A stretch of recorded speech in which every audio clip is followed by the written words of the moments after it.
It's official, ladies and gentlemen. You can no longer purchase crystals in Battlefront 2, which means you can no longer pay to level up and win.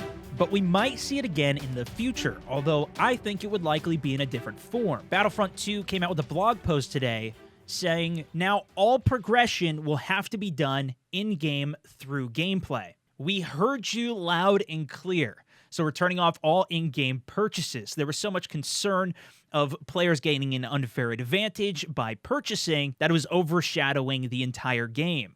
It does, however, say the ability to purchase crystals in-game will become available at a later date. This is concerning, but the next part does say only after we've made changes to the game. And I can't imagine they would bring it back the same way that it currently is. If you haven't played Battlefront yet, this crate system is the foundation of the game. This is their entire progression, how you level up characters, unlock abilities, upgrade those abilities. For them to completely remove it, I'm sure would take weeks, if not months, of development, creating a new way to unlock everything. But by making it so you can't purchase them, it does make it so it's pretty much a standard progression again. You need to play the game in order to level up.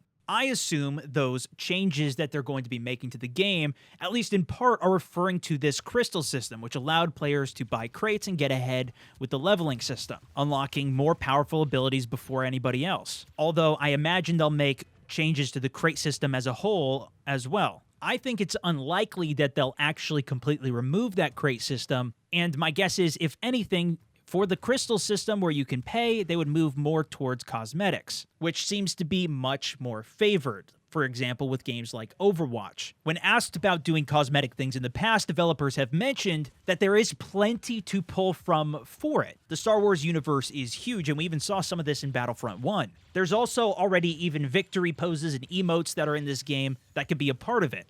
Now, at least, players can play the game without having to worry about paying anything to try and level up or speed the process up, or if other people are doing it. There is still the issue, though, that some people have already paid in order to get an advantage and will have a lot more unlocked, and there's no word of what they'll do with that here, but likely those players will just keep what they have. I am already one of those people. I had purchased the crates to see how the system worked, the progression, how much of an advantage it gave you.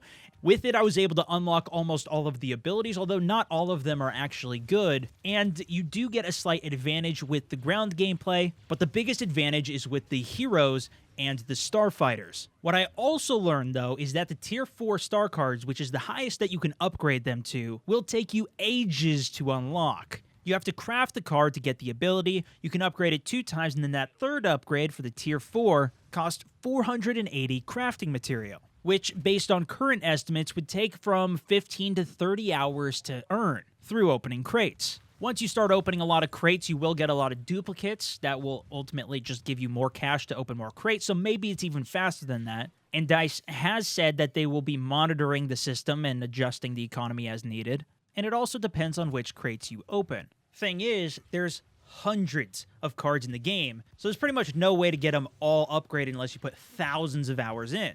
It's still early to say, but even with the removal of the paid system, I still think that once you hit, for example, level 20, when you can start unlocking these max tier 4 star cards, that there should be some additional challenges unlocked that are actually difficult to get you them, or even giving you a boost to your in-game performance for how well you do at that point, if not sooner. When I discussed this in the past, I even read some really great suggestions in my comments saying, what if you got crafting material for the games that you play, and even got rewarded those based on how well you did? This would make the progression system a lot more rewarding, and it wouldn't be based as much on luck. If, for example, you do really well in a game playing the objective, and you get rewarded with 50 crafting material, that's the equivalent to getting really lucky in one of those cheap crates. With them not getting any extra revenue from the crystal system, it does make me concerned that they might go back to a paid DLC system, although I extremely doubt that for this game, and it's more of a concern for future ones.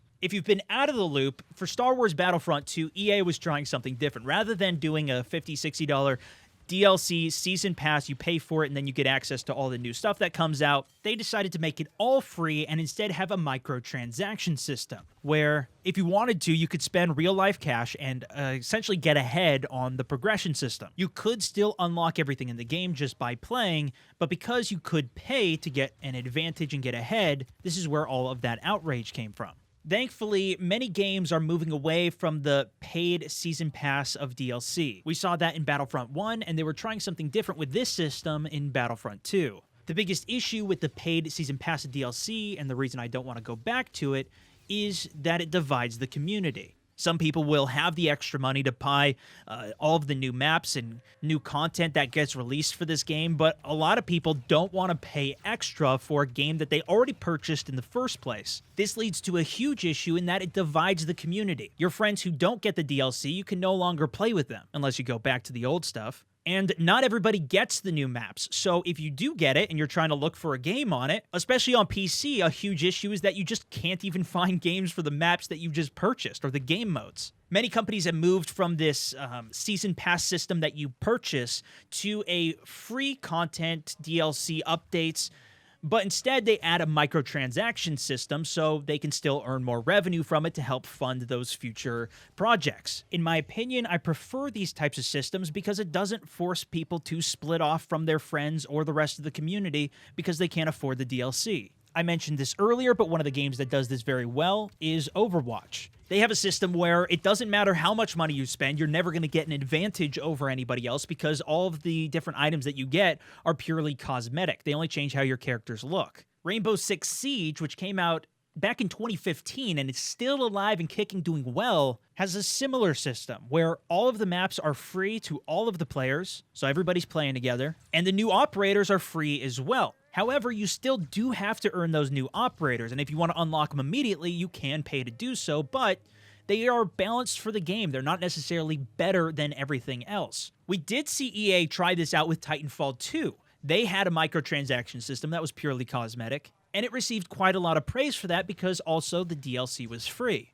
Overall, I think this was a win for the players, and I'm curious, now that this paid system is gone, are you okay with the progression system? And if and when the Crystal system does come back where you can spend real-life cash, would you be okay if it was just for cosmetics? Didn't actually affect the way you unlocked or played the game? Let me know in the comments below. That's it for this one, though. Thanks so much for watching. This is Stonemouse64, over and out.